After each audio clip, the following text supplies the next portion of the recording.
Cek satu, cek.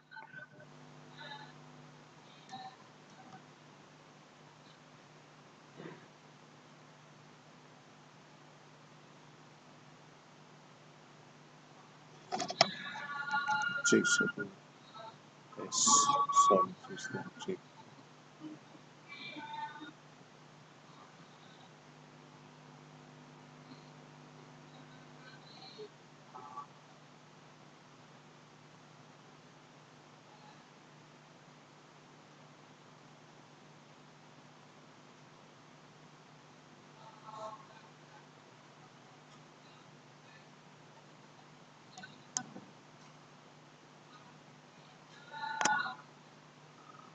Cek satu, cek satu, cek.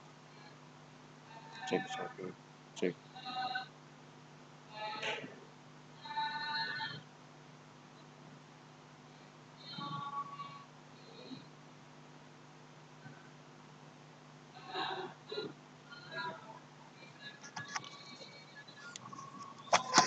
Cek satu, cek.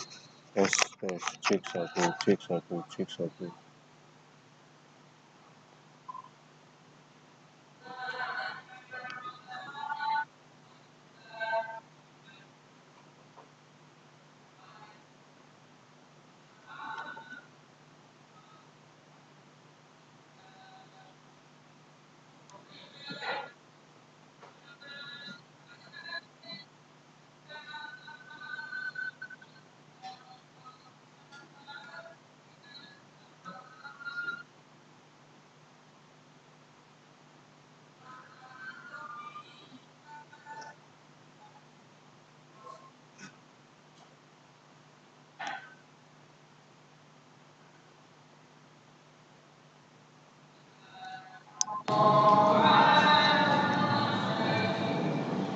Cek satu, cek, cek, cek satu, cek, cek, cek, cek.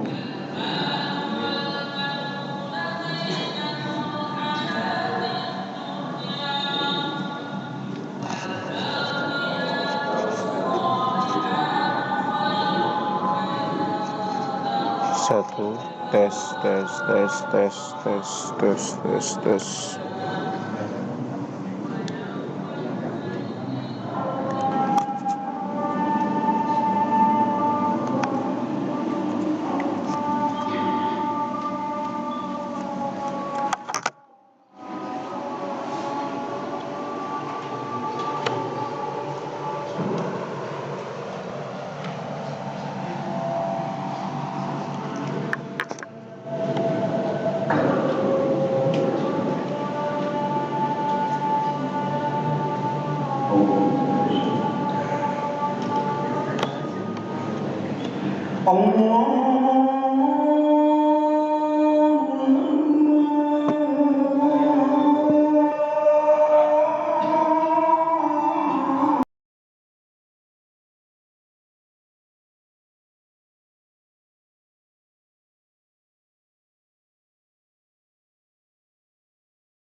Rapat lurus nih.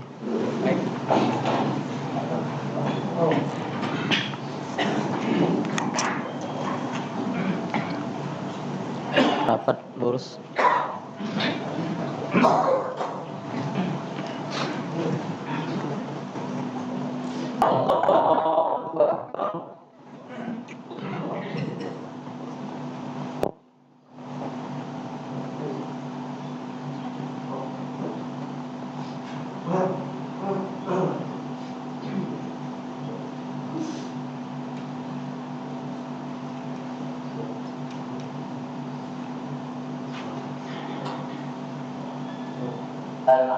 Alhamdulillahi Rabbil Alamin Ar-Rahmanir Rahim Maliki Yawmiddin Iyyaka na'budu wa iyyaka nasta'in Ihdinas siratal mustaqim صراط الذين أنعمت عليهم غير المغضوب عليهم ولا الضالين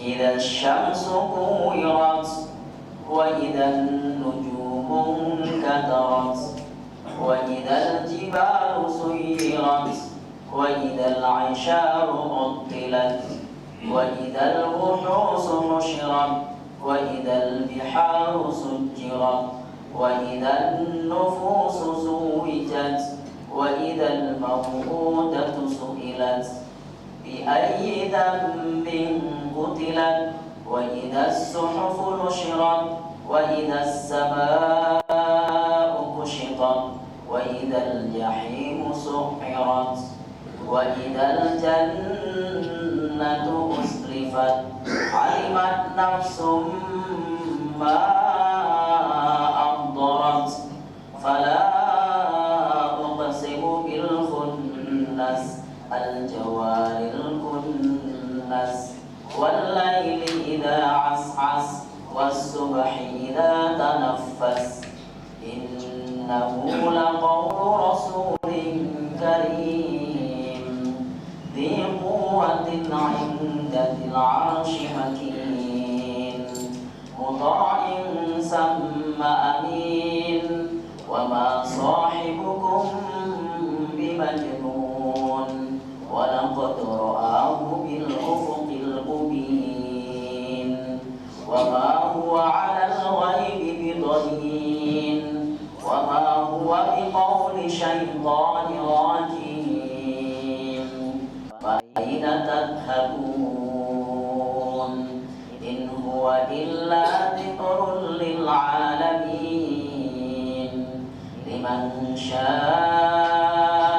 منكم أن يستقيم وما تشاءون إلا أن يشاء الله إلا أن يشاء الله رب العالمين الله أكبر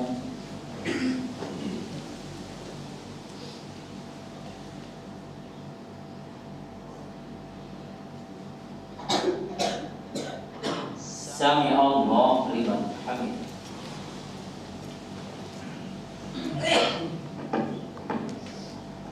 الله أكبر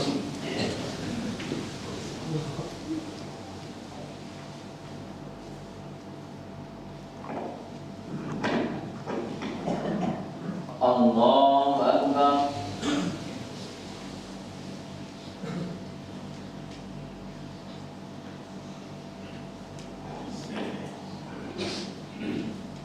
Allahu Akbar.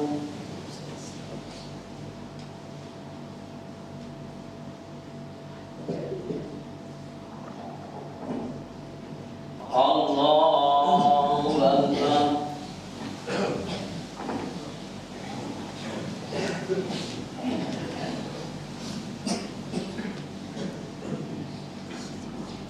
Alhamdulillahi Rabbil Alamin Ar-Rahmanir Rahim Maliki Yawmiddin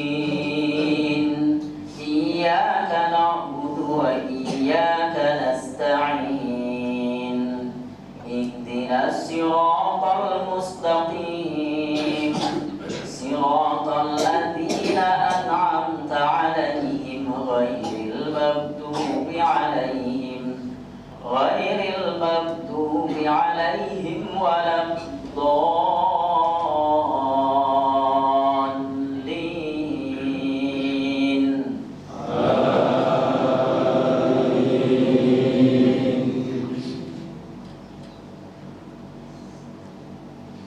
Idzas samaa'u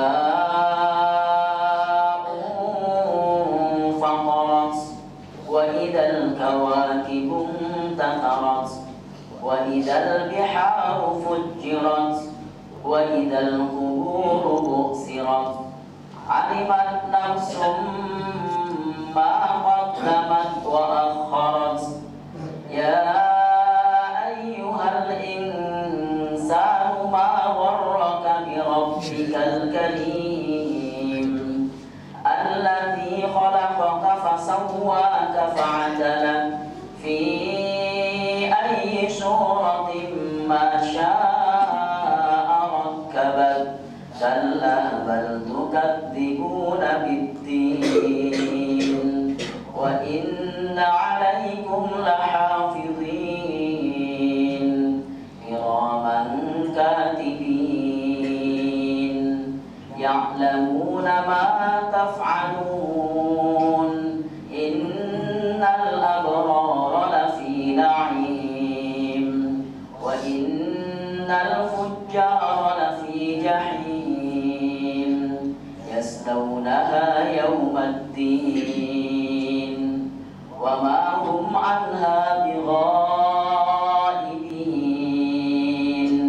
wa ma adraka ma yawmuddin thumma ma adraka ma yawmuddin yawma la tamliku nafsun li nafsin syai'an wal amru yawma idzin lillah. Allahu Akbar.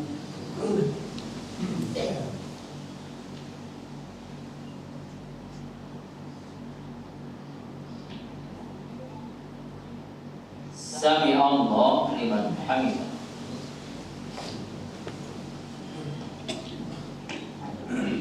Allahu Akbar.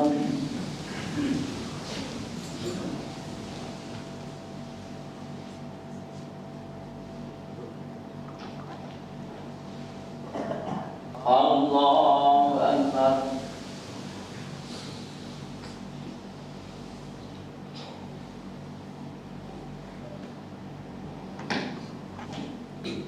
Allahu Akbar.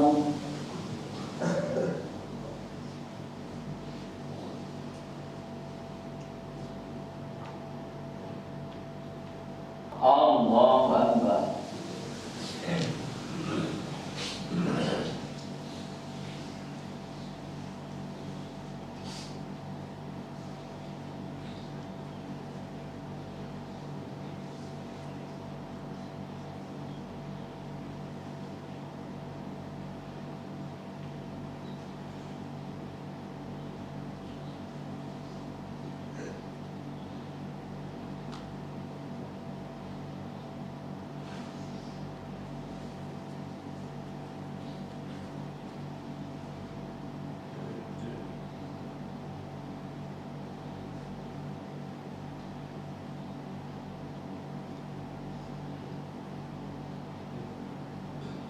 Assalamualaikum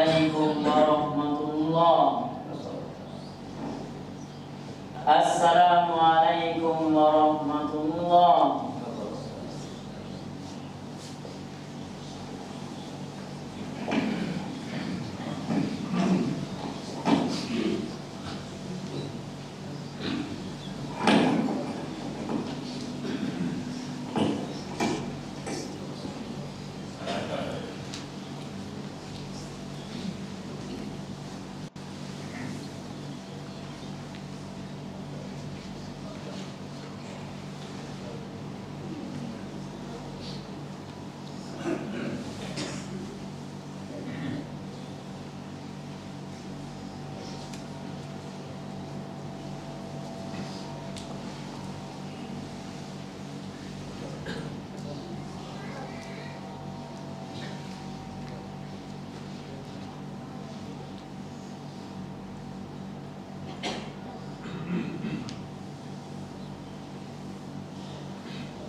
Assalamualaikum warahmatullahi wabarakatuh.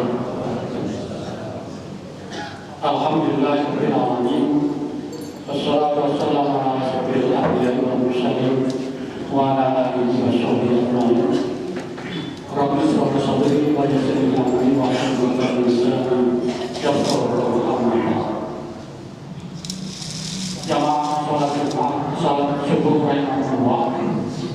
Alhamdulillah, pada pagi hari ini kita masih dapat melaksanakan salah satu kewajiban kita, yaitu sholat subuh dengan berjamaah di Masjid Al-Mutakin Ring Sewu Selatan. Pada pagi hari ini, sebagaimana biasa, setiap Jumat subuh merupakan kegiatan rutin di Masjid Al-Mutakin, yaitu secara bergiliran ustaznya, dan alhamdulillah pada pagi hari ini saudara kita Jawa, maksudnya di Jakarta ini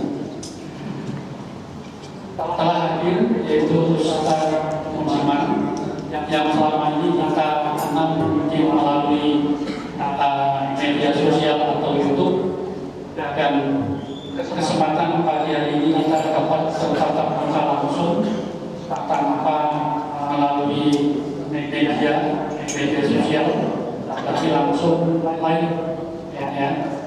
Kemudian perlu kami sampaikan khusus pada Ustaz Muhammad bahwa Masjid Al-Mutakin berada di Ranting Ring Sewu Selatan, salah satu ranting di Sabang Ring Sewu, dan ini juga termasuk kegiatan di Ranting Ring Sewu Selatan, yaitu mengadakan taklim di masjid ini ada 3 waktu, yaitu pada subuh, Jumat pagi, kemudian malam Senin, dan malam Kamis, tapi dengan materi yang berbeda. pada pagi hari ini kita sama-sama akan mendengarkan taklim atau tausiah yang nanti waktunya mungkin berbeda dengan hari biasa. Biasanya mungkin setengah jam, ini sampai subuh kurang lebih pukul 6 lebih 8 menit atau 6:04.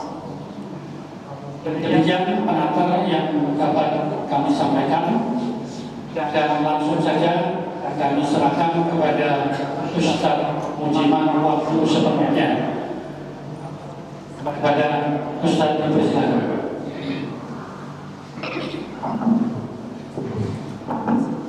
Assalamualaikum warahmatullahi wabarakatuh.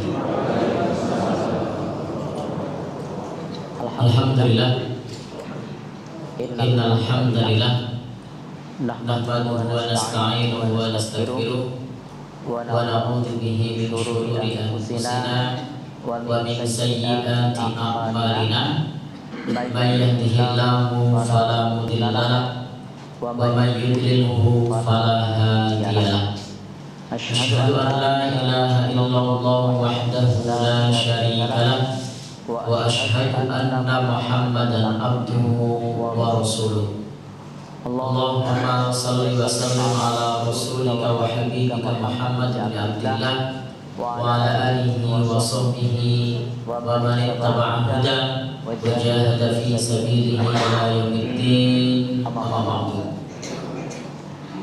Kepada yang kami hormati Bapak Ibu, keluarga besar jamaah Masjid Al-Muqtadir, kepada yang kami hormati segenap jamaah salat subuh yang berbahagia.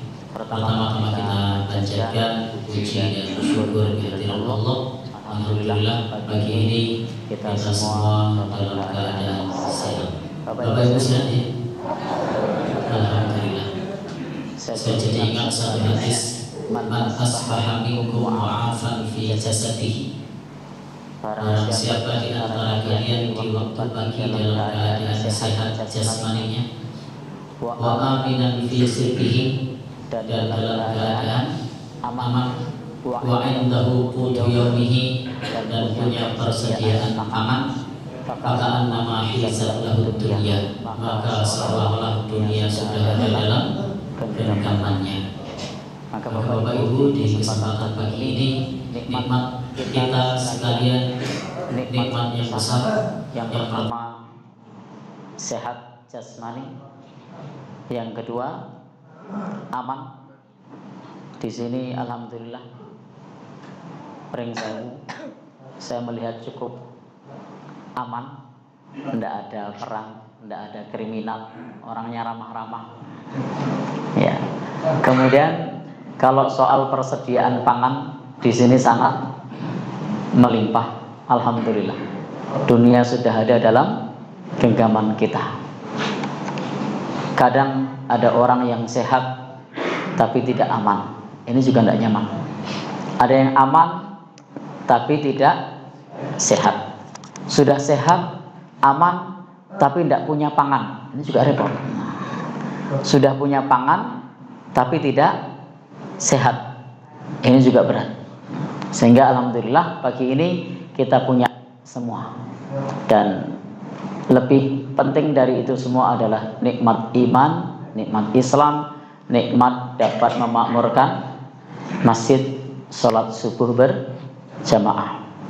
Sholat yang disebutkan sebagai sholat yang paling berat bagi orang-orang yang di dalam hatinya ada penyakit nifaq. Inna asqalal munafiqin sholatul isya wal fajr. Sesungguhnya sholat yang paling berat bagi orang yang di dalam dirinya terdapat penyakit kemunafikan itu adalah sholat isya dan sholat subuh. Demikian pula pahalanya sangat besar. Saya sering mengutip hadis ini. Ini kalau Ustadz Imam Syafi'i sudah hafal hadisnya. Man sholal isya man sholat subuh fi jama'atin, barang siapa yang sholat subuh berjamaah, faka'annama qiyamal lail kullah, maka seolah-olah mendapatkan pahala tahajud sepanjang malam. Dan coba Bapak Ibu diingat-ingat, pernahkah kita sholat tahajud sepanjang malam? Belum ya? Setelah Isya sampai subuh? Belum. Baik. Tetapi itu dapat dicukupi dengan sholat subuh berjamaah. Setelah bersyukur kepada Allah, salawat dan salam semoga tercurah pada Nabi kita, Nabi Muhammad Sallallahu Alaihi Wasallam, sebagai uswah hasanah kita, teladan kita yang telah menuntun umat manusia min dhulumatil jahli wal kufri wad dhalal ila nuril Islam, dari kegelapan jahiliyah, kegelapan kekufuran dan kesesatan kepada cahaya Islam. Dan beliau yang telah mengajarkan kepada kita tata cara hidup yang mendapatkan ridho dari Allah Subhanahu wa ta'ala. Bapak Ibu, di kesempatan ini setelah bersyukur kepada Allah, kemudian salawat dan salam, yang ketiga, sebelum saya matur, kenalan dulu ya. Tadi sudah dikenalkan dari Yogyakarta, tapi yang saya tahu ternyata di sini juga ada Yogyakarta. Ya. Ketika saya di sini, saya serasa berada di miniatur Pulau Jawa. Ada Klaten, Banyumas, Ambarawa, tapi ngapak di sini Ambarawanya. Ada Wates, Bantul ada? Oh, di mana? Oh ya, baik. Jadi Bapak Ibu, saya asli dari Bantul, Yogyakarta. Ya, kalau tadi bapak-bapak tadi bilang Bantul gitu, itu bukan penduduk asli. Kalau penduduk asli Bantul bilangnya Bantul. Nah, jadi ada penegasannya. Saya dari Bantul dan aktivitas sehari-hari saya sebagai mubalik antar kampung. Cuma kampungnya jauh-jauh. Jadi termasuk sampai di sini di Pringsewu, dari kampung ke kampung. Jadi aktivitas lain saya sebagai pegawai P3K, pertolongan pertama pada kesurupan. Baik, itu aktivitas saya.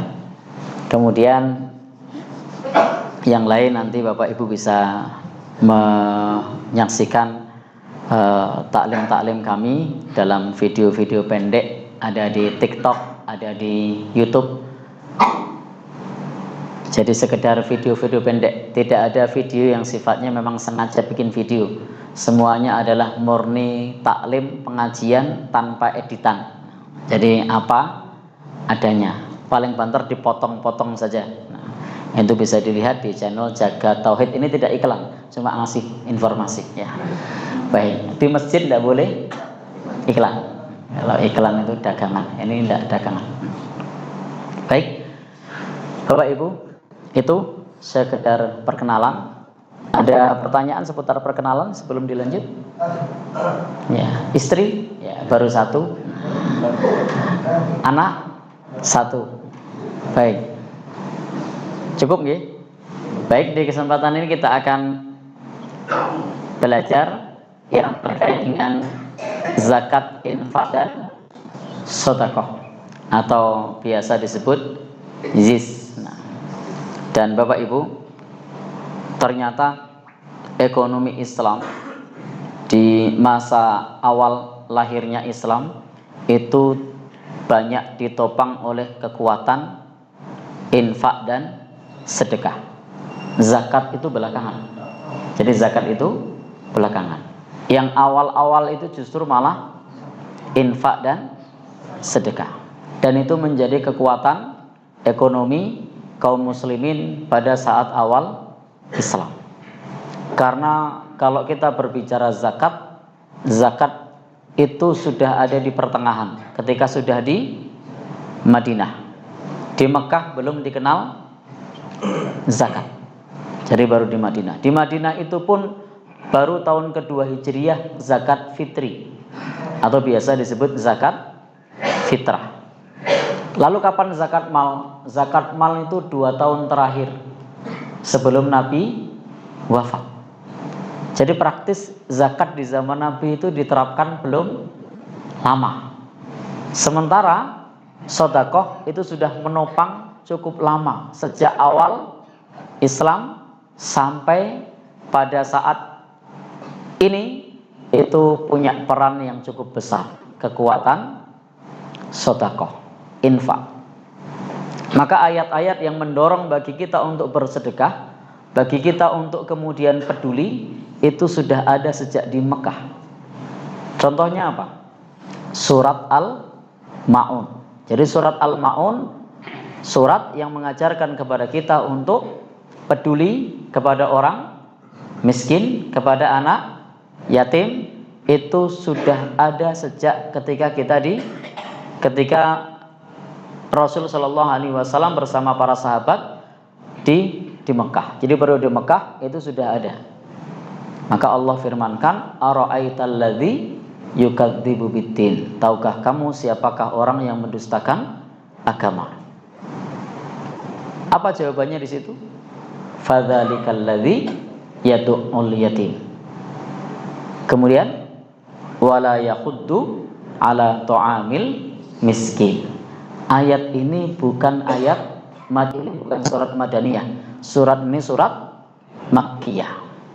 Jadi meskipun di Mekah itu penekanannya pada tauhid, pada akidah, tetapi ternyata ada ayat yang mengajarkan kepada kita untuk peduli terhadap permasalahan sosial, untuk peduli terhadap anak-anak yatim dan juga orang fakir miskin. Padahal pada saat itu konsentrasi dakwah Nabi itu pada persoalan tauhid atau akidah. Tetapi ternyata ketika ada pertanyaan, siapakah orang yang mendustakan agama? Jawabannya tidak dijawab orang yang menyembah berhala.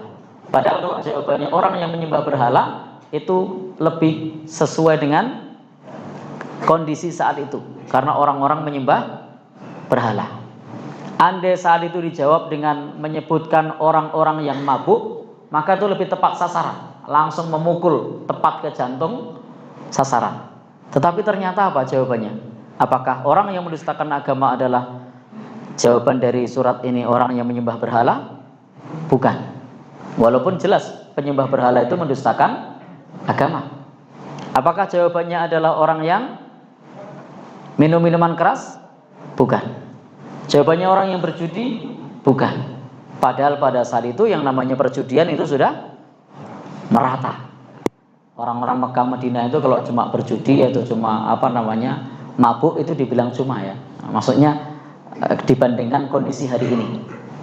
Saat itu orang punya 1 gentong, 2 gentong minuman keras itu sudah biasa.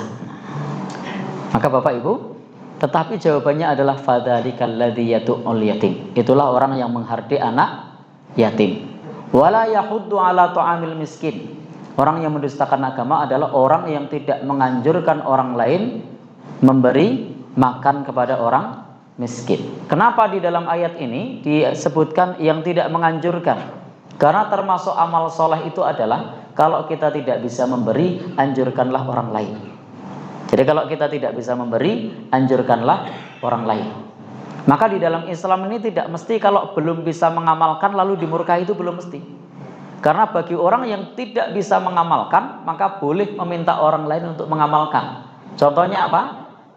Sedekah, zakat. Jadi tidak setiap kita ini punya kemampuan untuk bersedekah. Tidak setiap kita punya kemampuan mengatakan apa yang tidak dikerjakan. Betul. Kalau itu dia mampu mengerjakan tapi kemudian meninggalkan. Tetapi kalau orang tersebut memang tidak mampu mengerjakan kemudian meninggalkan dan itu bukan amal yang wajib, itu tidak masalah. Contohnya adalah tadi memberi, menyantuni yatim piatu, fakir, miskin. Ternyata kita tidak mampu, tidak apa-apa. Kita menganjurkan kepada orang lain. Ada pengemis datang ke rumah kita tidak punya apa-apa, kita menyarankan kepada pengemisnya, datang saja ke rumahnya Ustadz Abu Fakih. Nasi uduknya banyak. Ada sarapan di sana. Boleh kan? Kita waktu itu belum punya sesuatu untuk diberikan. Tapi kalau sudah punya bilang begitu namanya pelit ya. Tapi kalau tidak ada ya tidak apa-apa, menganjurkan kepada yang lain. Nah, inilah kepedulian Islam terhadap persoalan sosial, itu sudah ada sejak di Mekah. Termasuk kalau kita belajar ke Muhammadiyahan itu ada penjelasan dari Kiai Dahlan yang ada di buku ini, buku pelajaran Kiai Haji Ahmad Dahlan, bagaimana beliau belajar surat Al-Ma'un. Pada saat itu kemudian murid ada yang bertanya, kenapa kok Al-Ma'unnya diulang-ulang? Apa jawabannya? Apa sudah diamalkan? Jadi ternyata sampai ke situ bagaimana pengamalannya. Baik, kita lanjutkan. Lalu ketika di Madinah, ini tadi kita berbicara di Mekah. Ketika di Madinah, betul-betul para sahabat Rasulullah SAW itu sudah punya janji setia kepada Rasul. Jadi sebelum Rasul hijrah itu ada janji setia. Salah satu poin dari janji setia para sahabat itu adalah mereka siap yunfiquna fis sarra'i wat dharra. Mereka siap berinfak dalam keadaan lapang maupun sempit. Jadi ketika Nabi hijrah ke Madinah itu tidak ujuk-ujuk. Tahu ujuk-ujuk ya? Tidak tiba-tiba. Ini saya di Sumatera tapi saya di Jawa ya. Baik. Jadi tidak tiba-tiba. Sudah ada para sahabat yang mensupport, mendukung Nabi. Salah satunya adalah ikrar mereka siap berinfak dalam keadaan lapang maupun sempit. Itu nanti Bapak Ibu bisa pelajari baiat Aqabah yang kedua. Jadi janji setia para sahabat untuk menyambut Nabi hijrah. Salah satunya adalah siap berinfak dalam keadaan lapang maupun sempit. Dan betul ketika di Madinah Islam didanai oleh para sahabat Rasulullah SAW. Infak sangat mendukung dakwah Nabi SAW. Jadi itu kekuatan ekonomi menjadi salah satu pertimbangan kesuksesan dakwah Nabi. Maka ketika Allah Subhanahu wa taala menurunkan ayat wala tulqu bi aidikum ila tahlukah, jangan jerumuskan diri kalian ke dalam kebinasaan, itu maknanya bukan larangan bunuh diri. Maknanya apa? Jangan tinggalkan infak. Maknanya jangan tinggalkan infak. Kenapa? Karena ayat ini mengatakan wa anfiqu fi sabilillah wa la tulqu bi aidikum ila tahlukah. Berinfaklah di jalan Allah dan jangan jerumuskan diri kalian meninggal dunia, menemui syahidnya. Baik Bapak Ibu, apa yang terjadi? Para sahabat yang lain mengatakan wala tulqu bi aidikum ila tahlukah. Lalu Abu Ayyub Al-Ansari mengatakan, bukan itu maknanya.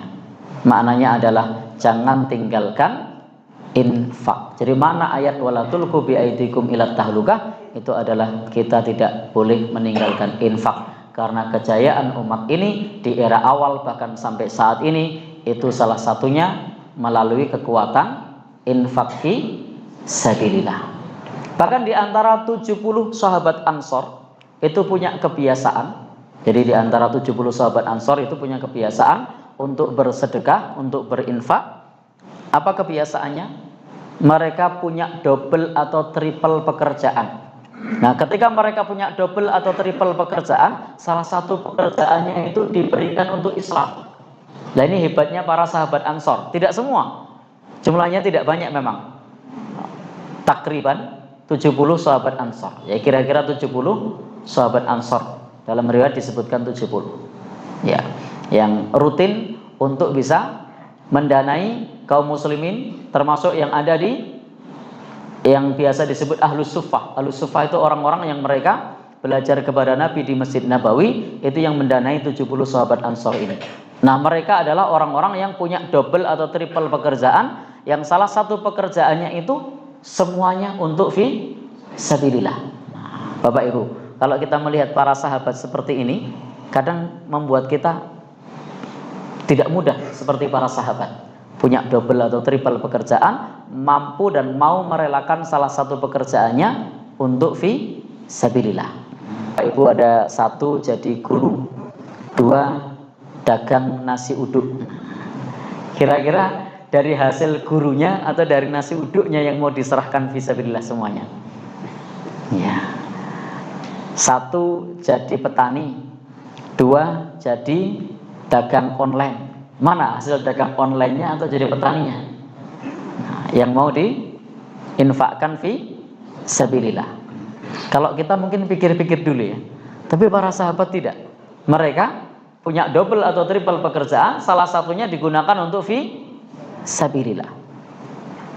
Bapak Ibu, dan hari ini banyak orang yang punya double atau triple pekerjaan. Bahkan saya lihat di Pringsewu ini banyak berdasarkan cerita-cerita dari pertanyaan kerja di mana, oh ini oh ternyata double triple pekerjaan. Nah, sehingga kalau kita mengikuti seperti para sahabat Ansor tadi, potensi infak itu sangat besar. Ini tidak wajib, ini sifatnya sukarela. Punya ruko di rumah, jadi pegawai negeri, punya dagang online, punya ladang. Ini mana yang mau digunakan untuk infak? Yang rukonya, dagang online-nya, atau PNS-nya, atau ladangnya? Kira-kira yang mana? Ladangnya. Baik, nggak ada hasilnya. Ya, baik. Tetapi ada pula para sahabat Rasulullah SAW yang punya kebiasaan yang lain. Mereka yang tidak punya double atau triple pekerjaan, ada orang yang para sahabat itu mereka pengeluaran utamanya infak terlebih dahulu. Jadi sedekah terlebih dahulu. Contohnya adalah Asma bintu Abu Bakr. Itu beliau ketika mendapatkan pendapatan maka digunakan untuk sedekah, sisanya untuk hidup. Digunakan untuk sedekah, sisanya untuk hidup. Ada lagi orang yang memang secara ekonomi tidak mampu, itu sedekahnya dengan cara mengumpulkan sisa-sisa belanja untuk bersedekah. Nah, kira-kira kalau kita di saat ini kita ada di golongan yang mana? Yang salah satu pekerjaannya untuk infak fisabilillah, atau pendapatan utamanya untuk infak, sisanya untuk hidup, atau semuanya untuk hidup, sisanya untuk infak? Kita yang mana? Ya, yang terakhir. Ya, alhamdulillah masih bagus, masih ada yang seperti sahabat. Jadi, karena salah satu yang dianjurkan bagi kita itu adalah untuk mengikuti para salafus soleh, para sahabat. Maka Allah firmankan di dalam Al-Quran itu apa? Disebutkan bahwa orang-orang yang kelak akan mendapatkan ridho dari Allah itu adalah para orang-orang as-sabiqunal awwalun minal muhajirin wal ansor walladzina taba'uhum bi ihsan radhiyallahu anhum wa radu'an. Jadi orang yang Allah ridhoi dan Allah ridho kepada mereka itu as-sabiqunal awwalun. Kemudian siapa? Muhajirin. Kemudian siapa? Ansor. Mungkin tidak kita jadi as-sabiqunal awwalun? Tidak mungkin. Mungkin tidak kita jadi muhajirin? Tidak mungkin. Mungkin tidak kita jadi ansor? Tidak mungkin. Tapi kita mungkin untuk mengikuti mereka. Nah, minimal tadi mengikuti yang sisa-sisa belanja tadi. Kan masih mengikuti itu. Itu masih mengikuti. Kalau kondisi kita juga orang yang memang kalau mau cara yang pertama tidak bisa dan memang tidak ada, cara yang kedua juga tidak mampu karena kebutuhannya banyak, maka cara yang ketiga itu masih termasuk walladzina taba'uhum bi ihsan radhiyallahu anhum wa radu'an.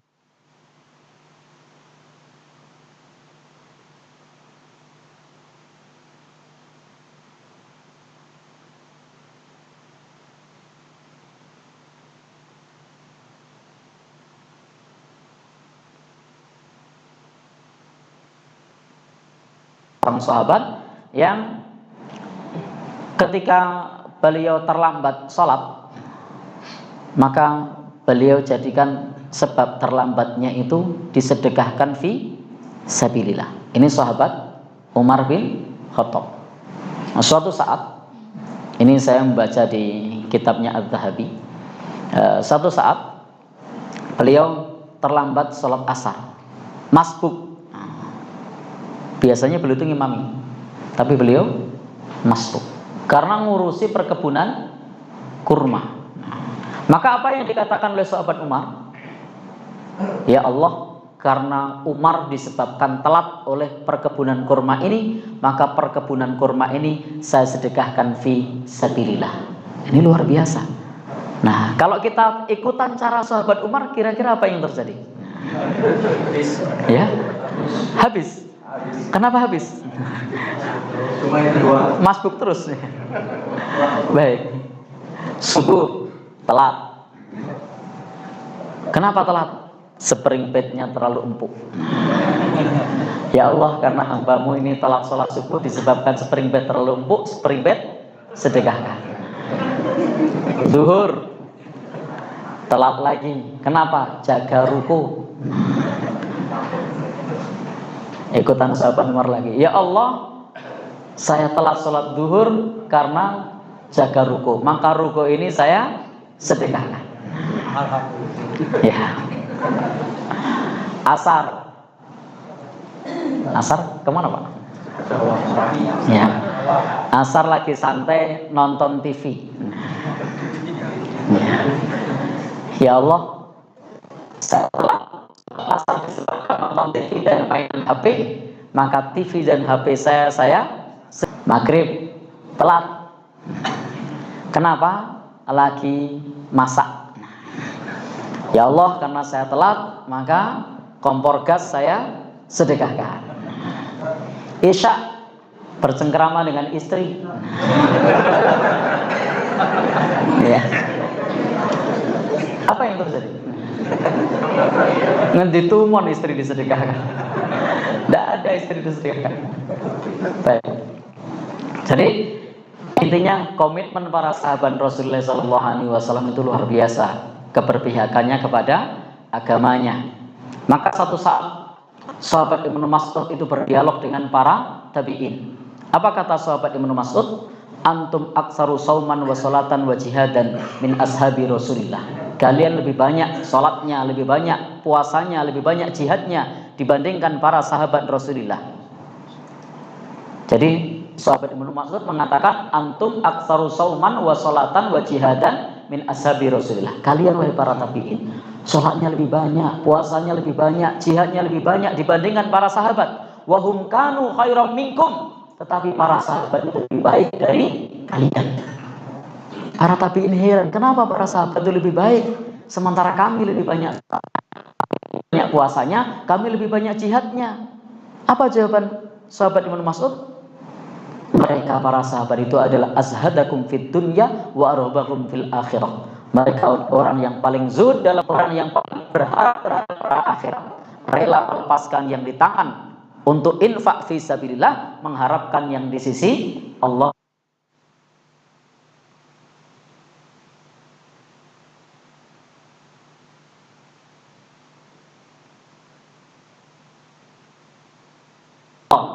Wali khidmati dinihi, dan untuk pengabdian kepada agamanya. Itulah kemuliaan para sahabat. Mereka hatinya tidak tertawan oleh dunia, digunakan untuk meninggikan kalimat Allah, digunakan untuk pengabdian kepada agamanya. Mereka adalah orang-orang yang zuhud.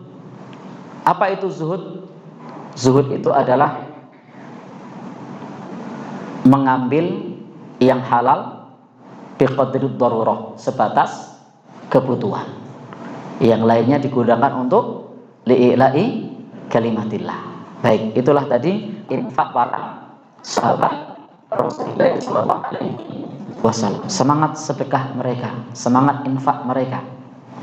Sampai orang-orang yang membuat iri orang-orang ahlu suffah. Jadi para sahabat itu ada ahlu dusur, ada ahlu suffah. Ahlu dusur itu orang-orang yang mampu secara ekonomi dan mereka adalah orang-orang yang dermawan. Sementara ahlu suffah itu adalah orang-orang yang belajar di, kalau istilah saya pakai bahasa Jogja itu, di emperan Masjid Nabawi. Kalau bahasa sini apa? Emperan masjid itu. Teras bahasa Indonesia ya. Ya. Di teras Masjid Nabawi itu ahlu suffah yang mulazamah kepada Nabi. Bahasanya sini mulazamah apa? nyantri kepada Nabi. Mereka juga pengen ikut bersedekah, maka datanglah kepada Nabi, wahai Rasul, orang-orang kaya itu mereka puasa sebagaimana kami terjadi. Orang-orang yang kaya pun tahu amaliyah itu dan mereka pun mengamalkan yang sama. Maka disinilah kelebihan orang-orang yang berharta saat mereka beramal soleh dan mereka menggunakan hartanya di jalan Allah Subhanahu wa Ta'ala. Baik, jadi itu sekelumit kehidupan para sahabat Rasulullah SAW di dalam berinfak, di dalam bersedekah. Ketika turun ayat lan tanalul birra hatta tunfiqu mimma tuhibbun, tidak akan sampai kebaikan sampai kalian menginfakkan apa yang kalian cintai. Maka waktu itu Abu Thalhah datang tergopoh-gopoh apa tuh? Ya, datang tergesa-gesa. Kalau tergesa-gesa konotasinya buruk, karena al-ajalatu minasyaiton. Tergesa-gesa itu dari setan. Ya, berbondong-bondong. Bergegas. Jadi bergegas kepada Rasulullah Shallallahu Alaihi Wasallam dan menyampaikan bahwa harta terbaiknya adalah bayruha atau kebun kurma. Lalu kemudian sampaikan kepada Rasul, ini harta terbaiknya untuk disedekahkan fi sabilillah. Bapak Ibu, kita untuk seperti para sahabat ini rasanya berat. Harta terbaik kita apa? Kalau mau diberikan kok rasanya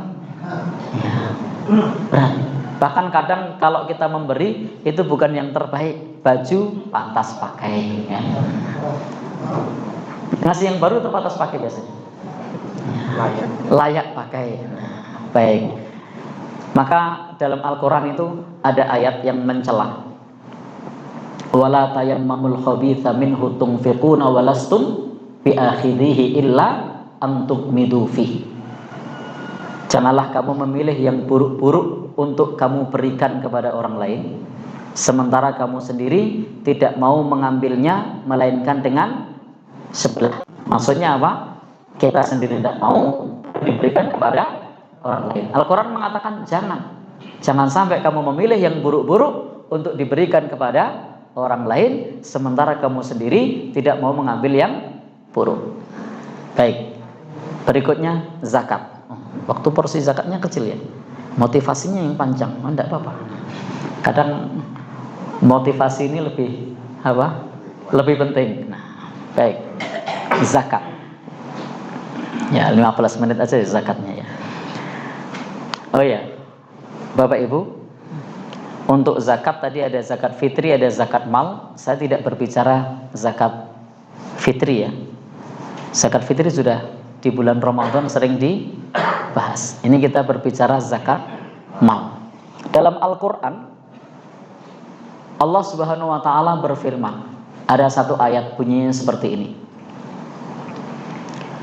wala yunfiqunaha fi sabilillah fabashshirhum bi'adzabin alim. Orang yang tidak menginfakkan fi sabilillah, maka berikanlah kabar gembira. Jadi ternyata orang yang tidak infak, yang tidak zakat, itu diberi kabar gembira. Apa kabarnya? Bi'adzabin alim, dengan azab yang pedih. Ini untuk siapa? Alladzina yaknizuna adz-dzahaba wal fiddata. Orang yang menyimpan adz-dzahab, emas, wal fiddah, perak. Emas dan perak itu dulu mata uang. Emas itu dinar, perak itu dirham. Jadi orang yang punya tabungan banyak lalu tidak mau berzakat. Jadi tabungan itu ada zakatnya, tidak mau berzakat. Apa kata Al-Quran? Berikan kabar gembira dengan siksa yang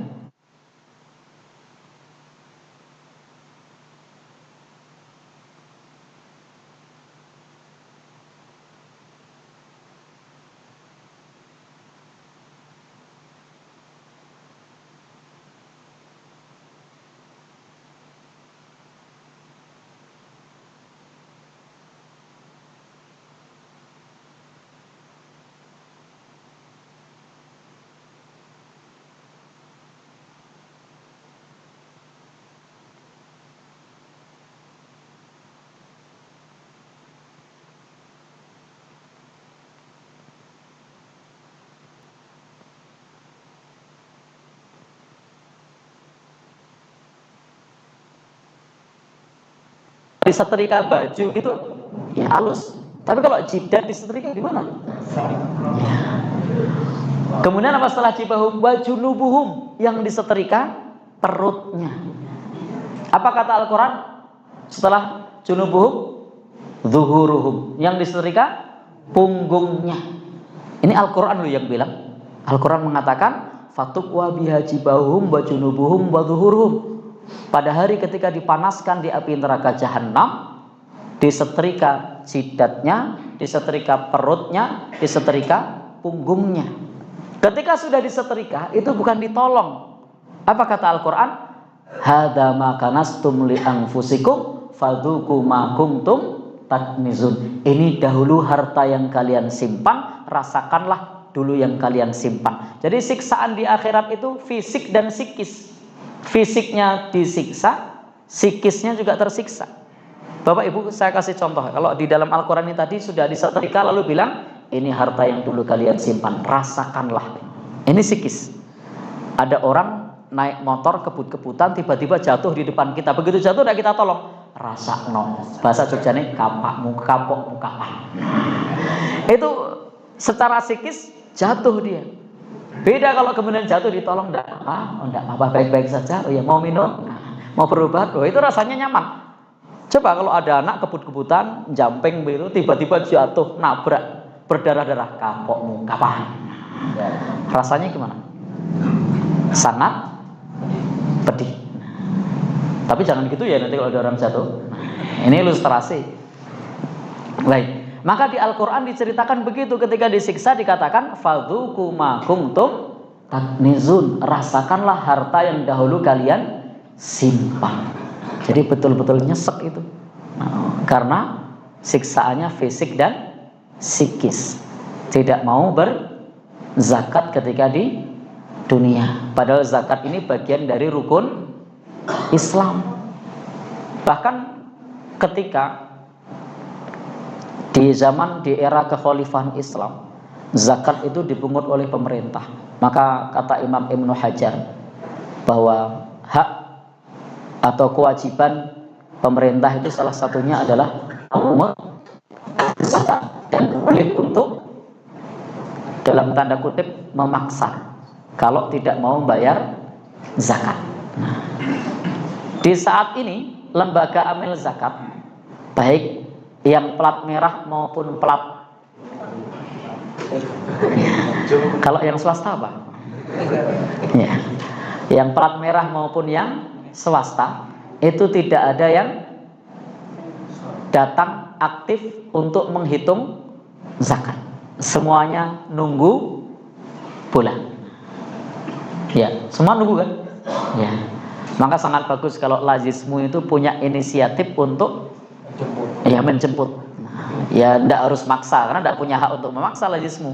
Nah, beda kalau itu penguasa negara, itu punya hak untuk memaksa. Nah, kamu tidak bayar zakat, ada konsekuensinya. Tidak bisa menikah sebelum ada keterangan sudah zakat misalnya kan. Tidak bisa dapat SIM kalau zakatnya belum dibayar, kan bisa kan. Tapi kalau Lazismu kan tidak bisa. Gimana cara maksanya? Baik. Maka seperti Lazismu bisa punya inisiatif untuk jemput bola. Untuk jemput bola, untuk jual program untuk menyalurkan zakat. Nah, jual program untuk menyalurkan zakat. Baik. Bapak dan saudara, ibu-ibu yang berbahagia yang dirahmati oleh Allah Subhanahu wa taala, kita lanjutkan. Jadi Al-Quran mengatakan khudh min amwalihim shadaqatan. Jadi ambillah dari harta mereka sedekah. Sedekah di sini para ulama menyebutnya zakat. Jadi sedekah di sini maknanya zakat. Sebagaimana ketika menjelaskan zakat untuk 8 asnaf, Al-Quran menggunakan kata sedekah. Innamas shadaqatu lil fuqara wal masakin wal amilina 'alaiha wal mu'allafah wa fir riqab wal gharimin wa fi sabilillah wa banis sabil. Ini maknanya adalah zakat. Jadi kadang dalam Al-Quran zakat itu disebut sedekah, kadang pula zakat disebut infak. Tetapi Bapak Ibu, di dalam hadis Nabi nanti maknanya bukan itu. Tapi kalau dalam Al-Quran memang begitulah tradisi tafsir para ulama menjelaskan ayat ini, bahwa ayat ini maknanya bukan sedekah umum, tapi sedekah wajib atau zakat. Karena sedekah itu nanti ada yang wajib, ada yang sunnah. Maka zakat termasuk sedekah wajib. Ada tidak sedekah wajib yang lebih tinggi dari zakat? Ada. Sedekah kepala keluarga kepada keluarganya. Jadi kalau sudah habis untuk keluarganya, perlu zakat enggak? Enggak perlu. Zakat. Gimana Pak? Dizakati kalau Iya, malah terima zakat.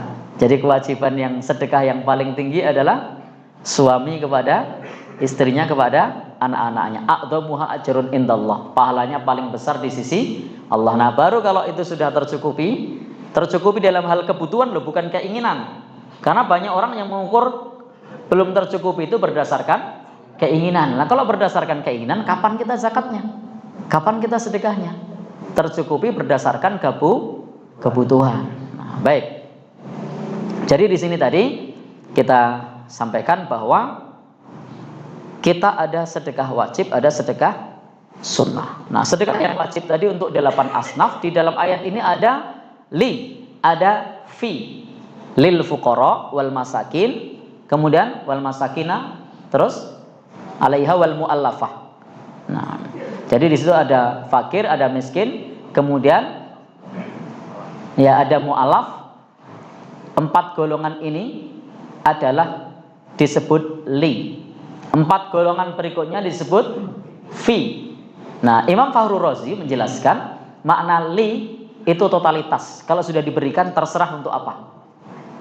Ya, jadi totalitas kalau sudah diberikan terserah untuk apa. Orang fakir dapat zakat, terserah orang fakir untuk apa. Yang penting bukan maksiat. Ada orang miskin dapat zakat, ya terserah untuk orang miskin mau apa untuk kebutuhan dia. Tapi kalau wa fir riqab wal gharimin wa fi sabilillah wa bunus sabil itu fi, maka harus sesuai dengan namanya. Gharim, orang yang punya atau terlilit hutang, maka harus untuk bayar hutang.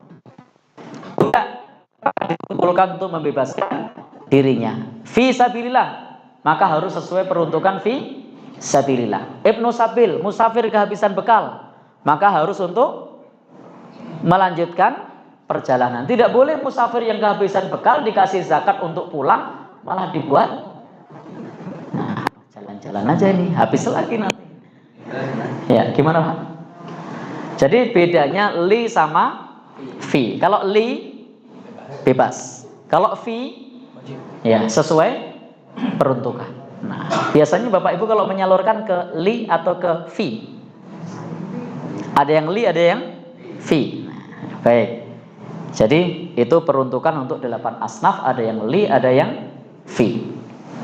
Nah, Bapak Ibu yang berbahagia yang dirahmati Allah Subhanahu wa taala, sekarang kita menghitung tentang zakat yang wajib. Kita kasih 2 atau 3 ilustrasi. Yang pertama adalah zakat mata uang, zakat tabungan. Tabungan itu bisa dengan, kalau zaman Nabi ada emas, ada perak. Maka tabungan kita hari ini juga bisa dikuruskan dengan emas atau juga dengan perak. Kalau emas berapa? Ishruna dinaron, 20 dinar. 1 dinar itu 4/4 gram emas. 4/4 kali 20, 85 gram emas. Maka kalau Bapak Ibu punya emas 85 gram atau punya tabungan senilai 85 gram emas, maka tiap tahun kena zakatnya. Sekarang emas harganya berapa? Saya ada, coba 1, silakan yang Pak. Saya hitung dulu ya pakai kalkulator. Saya tidak bisa ngitung. Ya. Berapa biasanya kalau ya 1.600.000 kali 85. 1.600.000 kali 85. 136 juta. Jadi kalau Bapak Ibu punya dana 136 juta, maka kena zakat tiap tahun. Ini kalau kursnya pakai emas. Nah, kalau perak berapa? Perak itu 596 gram perak. Biasanya harga perak itu 1/10 dari emas. Maksudnya kursnya 1/10. Cuma saya belum survei. Harga perak berapa? Perak bahan dasar, bukan perak perhiasan. Ya. Takriban kira-kira sekitar kalau 1/10 kira-kira sekitar 13.600.000 atau 14 juta. Maka kalau Bapak Ibu mata uangnya dihitung dengan kurs perak sudah kena zakat kalau jenengan punya tabungan 13,5 juta atau 14 juta. Tapi kalau ngitungnya pakai emas, nunggu nanti 136 juta. Ternyata baru 135 begitu. Wah, yang 4 juta buat belanja ini. Jadi zakat apa enggak? Ya itu rekayasa itu. Baik. Jadi intinya Bapak Ibu, kalau saya menyarankan untuk tabungan itu bagi Bapak Ibu yang punya kelapangan ekonomi, silahkan kursnya dihitung dengan perak. Maslahatnya lebih besar untuk fakir miskin. Karena begitu sudah masuk angka di atas 14 juta, maka kena tiap tahun. Tetapi kalau jenengan nunggu sampai kurs emas, wah itu 100 juta pun tidak kena zakat. Apalagi kalau terus akal-akalan, oh ini sudah lebih dari 135 ini, terus atas nama anaknya, atas nama siapa lagi? Ya, wah jadinya tidak nyampe. Jadi jangan akal-akal kalau masalah zakat ini. Intinya kewajiban kita sesuai perintah agama.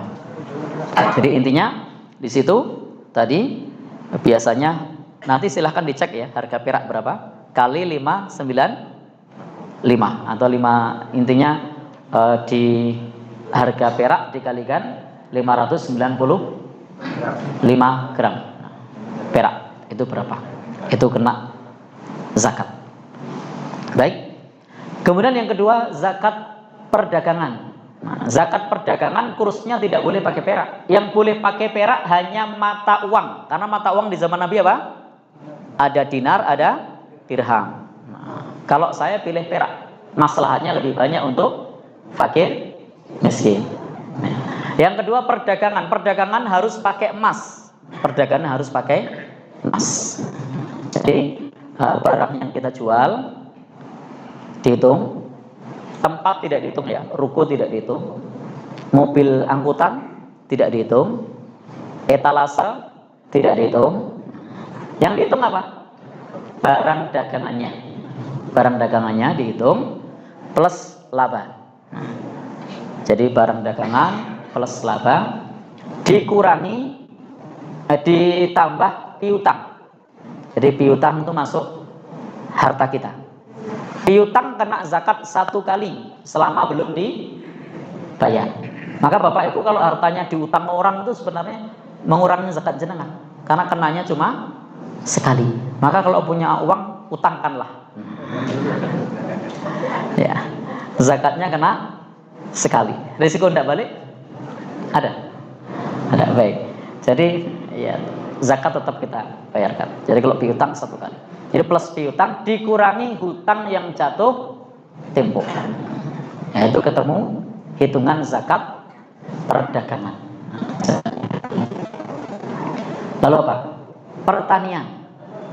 Untuk zakat pertanian. Oh, sudah habis waktunya. Jadi diterangkan dari pertanian. Oh ya, baik. Untuk zakat pertanian itu 5 wasak. 5 wasak. 1 wasak itu sama dengan 60 sok. 1 sok versi Muhammadiyah. Saya bilang versi Muhammadiyah karena ada banyak versi. 1 sok itu 4 mud. 1 mud segini itu beda-beda. Nah, mudnya Madinah, mudnya Indonesia itu beda. Nah, mud saya sama mudnya Pak Imam beda. Nah, kalau mud saya ini cuma ya kecil.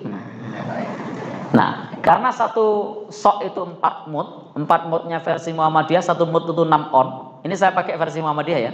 Nanti versi yang lain ada yang 7 on. Mud Madinah itu 7 on lebih. Kalau mud yang lain ada yang lebih kecil lagi. Tapi ini kita pakai yang standar Muhammadiyah 6 on kali 4 2,4 on dibulatkan 2,5. Nah, berarti 1 sok itu 2,5 kilo kali 60 kali 5. Totalnya berapa? 7,5 kuintal. Kalau sini pertanyaannya Pak, gabah 7,5 kuintal gabah. itu kena 5 atau 10%. Kapan 5%? Kapan 10%? Ya, betul.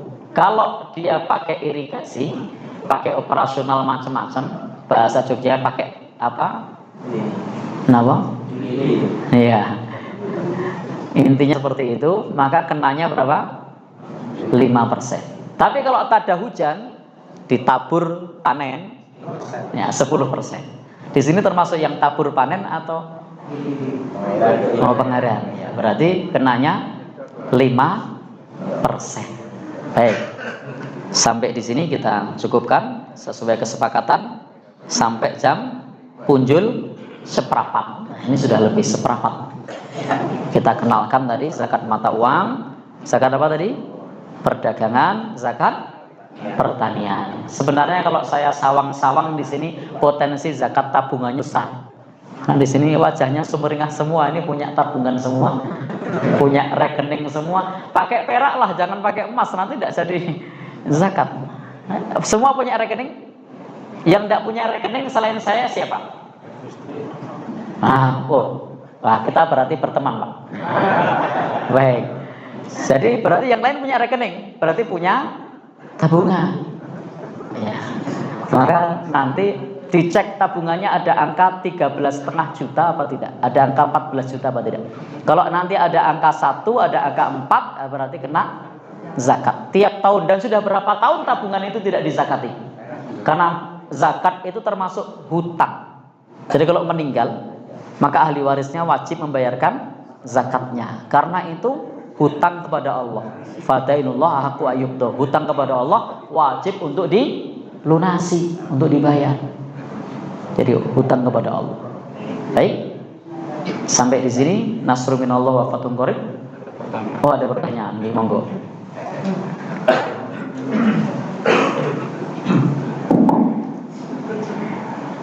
Terima kasih atas OER tentang zakat dan sodako. Barangkali ada jamaah yang mau bertanya, silakan langsung saja. Pak, silakan Pak. Monggo. Assalamualaikum warahmatullahi wabarakatuh. Waalaikumsalam warahmatullahi wabarakatuh. Ini cukup penting, Pak. Ya. Kita ini kan ada untuk dalam dakwah dan sebagainya, untuk pembangunan dan sebagainya. Nah, bagaimana menggugah supaya berkesinambungan orang-orang yang mampu atau yang kaya berlebihan atau yang membuat komitmen secara rutin Ya. bisa menyumbangkan hartanya. Saya contoh real saja, itu pembangunan Masjid Taqwa sejak 2019 sampai sekarang itu sudah 6 tahun dalam kondisi terlambat. Nah, ini menggugah seperti apa, Ustaz? Yang pengalaman Ustaz ataupun ada kiat-kiatnya. Karena kalau tadi Ustaz bilang orang-orang Pringseu ini sumringah semua. Cuma dalam aspek pengeluaran untuk itu dalam bentuk zakat atau infak sedekah, nah perlu dirangsang lagi, didorong lagi. Selama ini 5%, 10% ditingkatkan lagi dengan kurs perak tadi. Ya. Nah, ini membawa Ustaz. Karena dari panitia ini masih mencari strategi seperti apa. Karena hati-hati juga mendatangi satu persatu, mendatangi begini ada. Itu aja Ustaz. Terima kasih. Assalamualaikum warahmatullahi wabarakatuh. Waalaikumsalam warahmatullahi wabarakatuh. Baik, ini yang lebih berkompeten untuk menjawab ini yang praktisi sebenarnya. Karena kalau saya menjawab ini, saya tidak kompeten dengan situasi yang ada di Pringseu. Karena ini pertanyaan ini lebih kepada kondisi apa yang terkait dengan psikologi masyarakat kita. Ini yang lebih paham orang sini. Tapi prinsipnya bagaimana ketika orang itu sudah bersedekah, dibuat database, kemudian dibuatkan semacam belangko atau buku rekening donasi yang kemudian ada yang aktif untuk jemput bola. Tidak banyak, tidak apa-apa. Yang penting rutin. Maka disinilah tadi saya sampaikan pentingnya jual program. Jadi pentingnya jual program. Misalnya jual program apa, mau pasang keramik ya, sampaikan sekian meter sekian. Atau mau jual program apa, misalnya jual program pasang kaca. Jadi setiap melakukan fundraising itu bisa jual program dan progresnya ada. Atau bisa belajar dari, lihat positifnya ya, jangan negatifnya.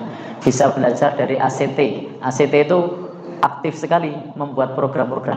Jangan negatifnya yang dicontoh. Ya, sudah bubar kan itu. Tapi positifnya adalah kreatif untuk jual program. Dan mereka siap jemput bola. Bahkan mereka tidak malu untuk ada di rumah makan. Itu pasangkan celeng di mana-mana itu. Nah, sampai di rumah makan. Bahkan jangankan di rumah makan, di mall saja mereka ada. Di mall itu ada yang pakai meja, pakai brosur, kemudian disampaikan, dikasih amplop tuh, orang mau masuk mall dikasih amplop. Nanti balik supaya amplopnya dikembalikan. Jadi ada banyak yang dilakukan, ada sisi positifnya. Jangan dilihat dari sisi negatifnya. Kalau itu semua kita sudah tahu.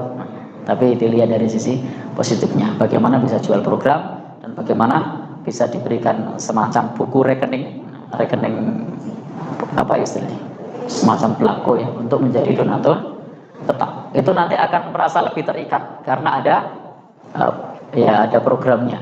Jadi intinya perlu dibuat program, bukan sesuatu yang sifatnya umum. Kalau umum biasanya insidental. Apalagi kalau kemudian kita berikan laporan secara berkala kepada donatur, darahnya untuk apa.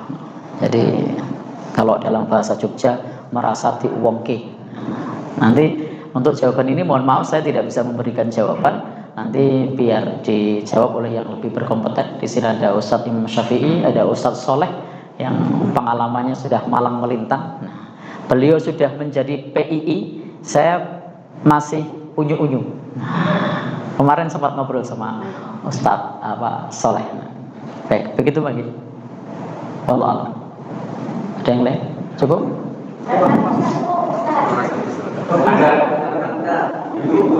Oh ya, ibu monggo. Waalaikumsalam warahmatullahi wabarakatuh.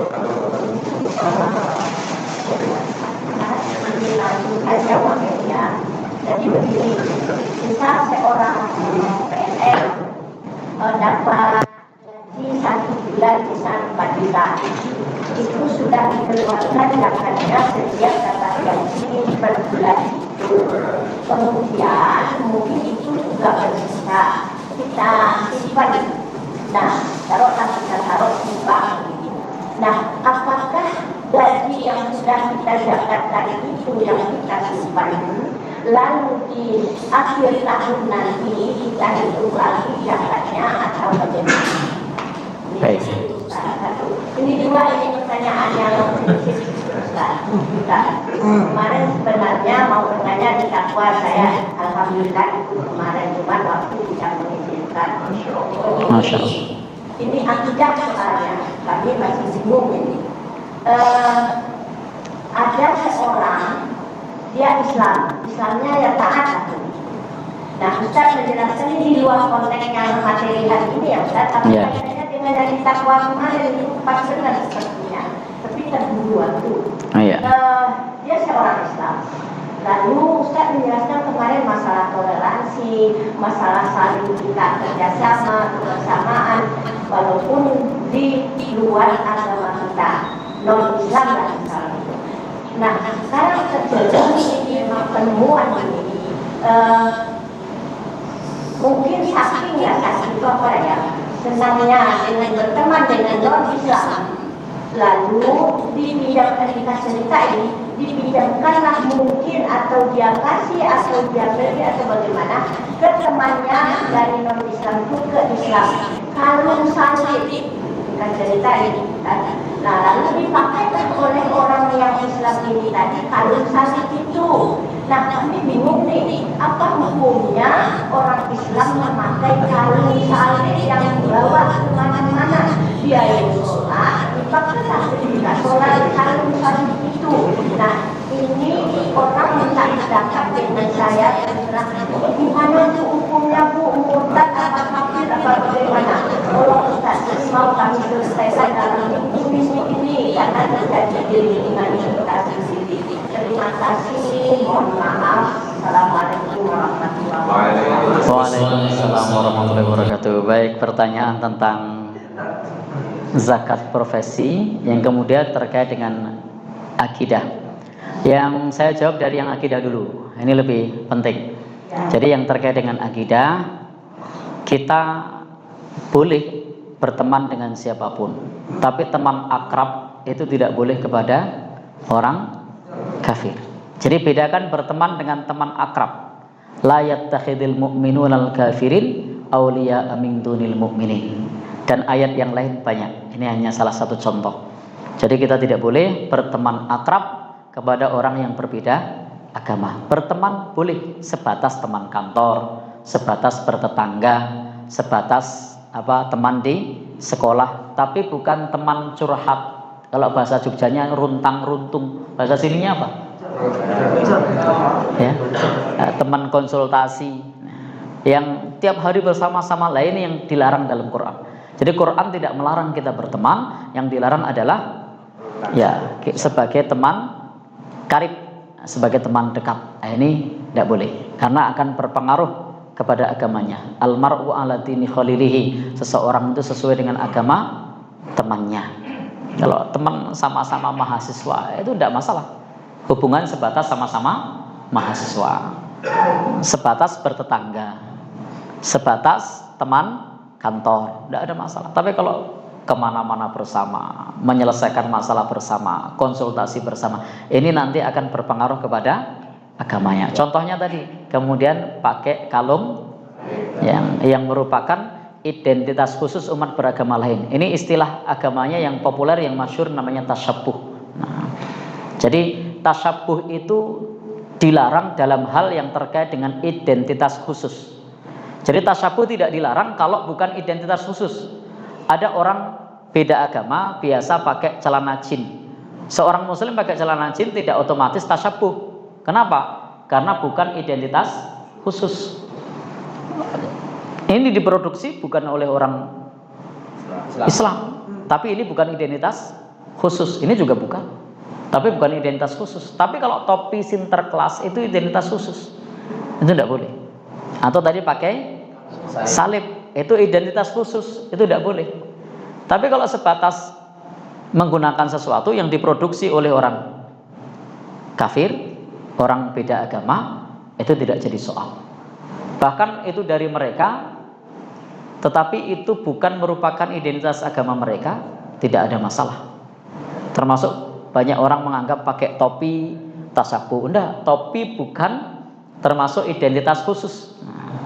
Ya benora kepanasan kan pakai topi. Boleh enggak?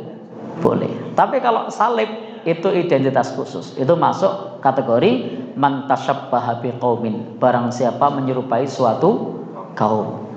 Nah, ini sehingga jawabannya itu termasuk perkara tasyabbuh yang dilarang. Sehingga kalau ibu mau menjelaskan kepada beliau, pakai pepatah Jawa, jupuk iwae ojo budek banyune. Apa itu? Susah jelasinnya. Orang Jawa, bukan orang Jawa itu. Iya, bukan orang Jawa ya? Orang Padang ya? Itu jupuk iwae ojo budek banyune, gimana jelaskannya? Silakan ambil airnya, ambil ikannya, jangan keruh airnya. Jadi jangan sampai kita mencoba untuk mengambil ikannya, tapi airnya malah keruh. Jadi silahkan selesaikan masalah ini secara baik-baik, jangan sampai nanti ibu dengan dia malah ada konflik. Jadi selesaikan dengan cara yang baik, win-win solution. Silahkan, boleh kalau misalnya kita berteman kepada siapapun tidak ada masalah, tapi sampaikan ada batasan-batasannya, tidak boleh berteman akrab. Kemudian yang kedua tadi, tidak boleh pakai yang merupakan identitas khusus ciri khas agama lain. Kalau itu bukan ciri khas agama lain, tidak ada masalah. Begitu nggih. Yang kedua terkait zakat PNS. Gajinya berapa tadi? 4 juta. Coba kita hitung dulu. 4 juta sudah kena zakat atau belum? 4 kali 12. Belum. Tidak kena zakat. Ya. Itu kan zakat tabungan tadi. Zakat profesi belum kena. Ya. Gimana? Kan 4 juta itu kali 12. Coba saya hitung lagi. Jangan-jangan kalkulator saya salah. Kali 12. 48 juta belum kena. Karena zakat profesi versi Muhammadiyah itu adalah pendapatan jika dalam 1 tahun senilai 85 gram emas. Bukan 85 juta, 85 gram emas. Maka yang kena zakat profesi berapa? 136 juta. Jadi belum kena zakat profesi.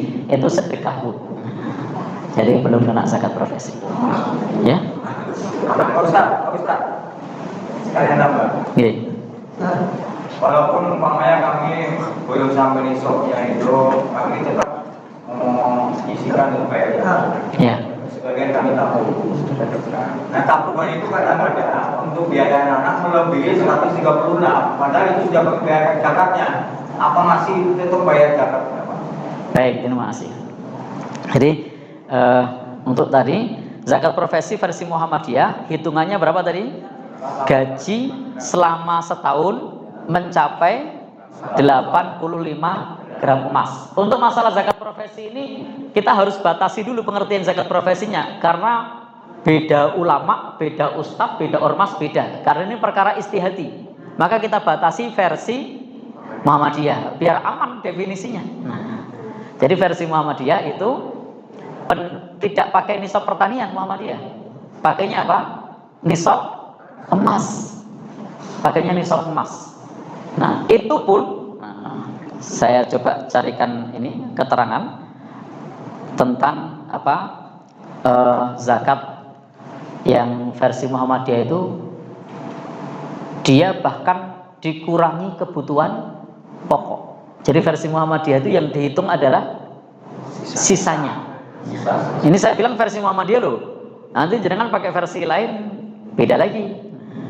Jadi versi Muhammadiyah itu adalah zakat itu yang dihitung adalah sisa dari kebutuhan pokok, zakat profesi. Nah, contoh dokter spesialis 1 bulan gajinya bisa sampai 70 juta, 90 juta. Ya, apa nyampe? Ya, nyampe. Saya pernah ngobrol sama dokter spesialis. Jadi bisa sampai 70 juta, 90 juta. Kebutuhan pokok untuk makan, untuk minum, ternyata sebulan hanya habis 10 juta. Ya sisanya itu yang kena zakat profesi. Lah PNS gajinya 4 juta, jangankan sisa. Ya, kurang. Kena zakat enggak? Tidak kena zakat. Maka gaji 4 juta tadi kalau dipotong sama pemerintah, mohon maaf, saya harus tega, zalim. Mohon maaf loh, itu zalim. Kenapa zalim? Karena untuk kebutuhannya saja, ya bisa jadi anaknya 2 kuliah semua begitu, bayar listrik, kuota kurang, sehingga gaji 4 juta kena zakat profesi tidak? Tidak. Versi Muhammadiyah belum bisa bilang. Ya malah dizakati harusnya. Nerima zakat itu mestinya, karena anaknya 2 kuliah semua, masih bayar listrik, kuota, belum lagi nanti uang gimana Pak? Oh, di angsuran bank barang. Baik, sehingga metode zakat profesi yang seperti itu dalam tanda petik saya harus tega, zalim. Tapi meskipun zalim, karena itu yang motong pemerintah, yang ngikut saja. Nah, mau apa lagi? Mau protes juga? Pengaruh enggak? PHK. Ya enggak pengaruh. Mah di PHK toh, nah, di PHK katanya. Ya, jadi sudah. Ya. Itu intinya ibu tidak kena ya. Yang kemudian yang kedua tadi bapaknya, bagaimana kalau ternyata melebihi 136 juta, tapi kemarin sudah dizakati dengan zakat profesi, maka zakatnya perlu dihitung. Yang setahun terakhir tidak kena, tapi kan yang tabungan tahun sebelumnya kan kena, dipotong yang setahun terakhir. Karena yang setahun terakhir kemarin sudah kena di zakat profesi, ya kan? Ya, tidak boleh kena double zakat. Jadi karena zakat profesi itu sebenarnya seperti zakat, ya, seperti zakat simpanan tadi, tapi diawalkan. Jadi seperti zakat simpanan tapi diawalkan. Gimana Pak? Ya, panjar namanya ya. Oh ya, istilahnya panjar. Nah, karena versi Muhammadiyah tadi zakat profesi itu ya dikurangi kebutuhan. Maka untuk PNS dengan gaji, sebentar, saya hitung dulu. Kalau 136 dibagi 12 itu berapa minimal? Dibagi 11 juta. Jadi ya?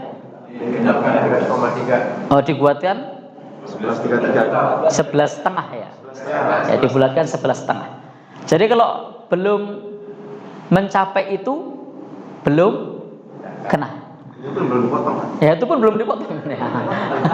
Ya, itu belum dipotong, betul. Jadi minim, andai misalnya jenengan tidak dipotong, minimal berapa? 11,5. Ya, kurang dari itu tidak kena. Karena versi Muhammadiyah itu ngitungnya pakai nisab emas, bukan pertanian. Nah, gimana Pak?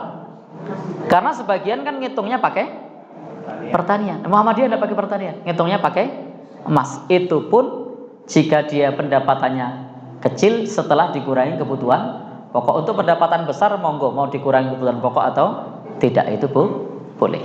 Nah, contoh tadi dokter spesialis, pengacara itu wah gede pendapatannya. Eselon 3 dan 2. Gimana Pak? Eselon 3 dan 2. Nah, eselon 3 itu bisa kena Pak ya? Ya. Kena. Tapi kalau PNS yang gajinya 4 juta ya dizakati, betul. Jadi tidak kena Bu ya? 4 juta tidak kena. Kalau tadi misalnya sudah ngumpul, maka yang setahun terakhir kena zakat tabungan apa tidak? Tidak. Yang kena zakat tabungan yang sebelum setahun terakhir. Maka dilihat data apa, dikurangi data setahun terakhir. Oh, ternyata tabungan saya tadi pakainya mau kurs perak atau kurs emas? Mas. Oh, yo lama kena zakatnya. Kami memang pensiunan. Gajinya pas-pasan. Ya. Tapi alhamdulillah uang pensiun kami tabung. Ya. Sampai melebihi 130 yang tadi gitu loh. Iya. Apa kok tetap tiap tahun kita bebani bayar zakat? Padahal pensiunan itu untuk biaya anak sekolah anak. Iya, tetap kena karena simpanan. Ya, karena sudah terpenuhi syarat apa? Nisab dan haul. Terpenuhi syarat nisab dan haul. Kalau pengen tidak kena ya di bawah nisab nyimpennya. Kalah-kalah. Ya, kalah-kalahnya. Kalau perkebunan sama dengan apa enggak Pak? Dengan Pertanian sama. dengan pertanian. Baik, untuk perkebunan ulama beda pendapat. Nah, dia bisa masuk zakat pertanian atau zakat perdagangan. Nah, jadi untuk perkebunan khususnya yang makanan pokok kayak gandum, kurma, padi, intinya yang makanan pokok, jagung, apalagi sawit perdagangan itu. Ya. Ya, intinya yang masuk ke kategori makanan pokok itu masuk zakat pertanian. Yang tidak masuk makanan pokok masuk zakat perdagangan. Nah, jadi tinggal dihitung ini masuk makanan pokok atau bukan. Saya tidak tahu di sini kopi makanan pokok apa bukan. Ya, kalau pokok ya masuk. Saya tidak ngerti di sini gimana. Ikut uruf setempat. Uruf setempat itu. Jadi kalau masuk uruf setempat sebagai makanan pokok, karena maka di situ masuk makanan pokok. Kurma itu kalau di tempat kita bukan makanan pokok. Kalau di Saudi makanan pokok, maka di sana kena zakat. Baik. Jadi begitu nggih. Kalau zakat itu yang sudah sampai desa kita salurkan untuk pembangunan masjid, kira-kira itu pas nggak? Baik, terima kasih. Disalurkan untuk pembangunan masjid kira-kira pas atau tidak? Baik. Jadi zakat versi ulama madhab yang 4 fi sabilillah itu hanya untuk perang. Nah, versi Muhammadiyah itu boleh untuk fi sabilillah itu umum. Nah, jadi fi sabilillah versi Muhammadiyah itu berbeda dengan versi ulama madhab yang 4. Versi ulama madhab yang 4 fi sabilillah itu hanya untuk khusus perang. Nah, untuk di Muhammadiyah fi sabilillah itu maknanya melebar untuk segala sesuatu yang untuk li'ilai kalimatillah. Nah, dari mana Muhammadiyah mengambil pengertian berbeda dengan ulama madhab yang 4? Dari tafsir Al-Maraghi tentang pengertian apa fi sabilillah. Sehingga di sini nanti kalau dipertemukan antara ulama klasik dengan apa ulama Muhammadiyah cukup saling menghormati. Kalau berdebat sedina ora rampung. Ya, karena berbeda Ustaz. Iya. Ya. Intinya begitu. Kalau ulama mazhab yang 4 apa tadi? Hanya untuk perang. Tapi kalau di Muhammadiyah karena pakai apa? Pengertian yang disampaikan oleh Al-Maraghi, maka di situ makna fi sabilillah itu melebar. Segala sesuatu yang untuk li'ilai kalimatillah, untuk mencari ridha Allah, masuk kategori fi sabilillah. Memang ada pengertian yang berbeda dan saya harap Bapak Ibu dengan yang berbeda-beda semacam itu bisa berlapang dada. Dan banyak hal nanti yang berbeda dengan ulama mazhab yang 4. Ulama mazhab yang 4 itu membolehkan seorang muslim menikahi perempuan ahli kitab. Di Muhammadiyah boleh enggak? Di Muhammadiyah satu dariah. Ono sing muslim kok enggak boleh sih non muslim. Ya, antisipasi. Di ulama mazhab yang 4, sembelian orang ahli kitab, orang Yahudi, orang Nasrani itu halal. Di sembelian ahli kitab itu Yahudi atau Nasrani nyembelih kambing, nyembelih ayam itu halal. Di Muhammadiyah tidak mengharamkan, tapi Muhammadiyah satu dariah. Satu dariah itu apa? Ya, antisipasi jangan-jangan nanti pas nyembelih dengan nama Tuhan Yesus. Nah, jadi haram. Atau jangan-jangan dia musyrik bukan ahli kitab, maka cari jagal muslim banyak, ngapain cari jagal Yahudi, Nasrani? Satu dariah. Beda dengan mazhab yang 4. Nah, ulama mazhab yang 4, perempuan haid masuk masjid, boleh enggak? Enggak boleh. Muhammadiyah boleh. Kenapa Muhammadiyah boleh? Karena Muhammadiyah pakai pendapatnya ulama zahiri. Mazhab zahiri boleh perempuan haid masuk masjid. Jadi tadi perlu dipahami, berbeda dengan ulama mazhab yang 4 itu apa namanya bukan sesuatu yang kemudian apa ya istilahnya aneh. Nah, karena di masa silam mazhab itu ada banyak. Maka dalam masalah seperti ini yang perlu dikedepankan adalah saling menghormati. Apa yang dipegangi oleh orang lain jangan kita paksa sama dengan kita. Apa yang kita pegangi jangan tidak perlu kemudian orang lain memaksa pandangan kita untuk sama dengan orang lain. Karena kadang-kadang yang bikin kita kisruh itu karena tidak bisa menghormati pandangan orang lain. Begitu nggih? Intinya tadi untuk fisabilillah boleh apa tidak? Versi Muhammadiyah boleh. Harus ditekankan versi Muhammadiyah dulu. Nanti kalau enggak debat nanti. Begitu nggih? Baik. Cukup? Ya, ngikut MC-nya boleh enggak? Kalau boleh saya lanjut, kalau enggak boleh.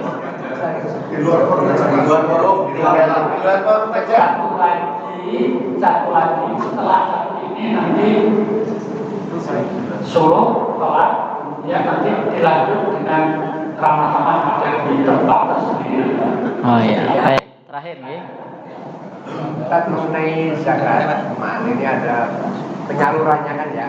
Ada istilah penyaluran konsumtif dan produktif. Itu gimana Ustaz? Baik, yang penyaluran konsumtif sama produktif. Contohnya yang produktif apa? Modal usaha. Baik.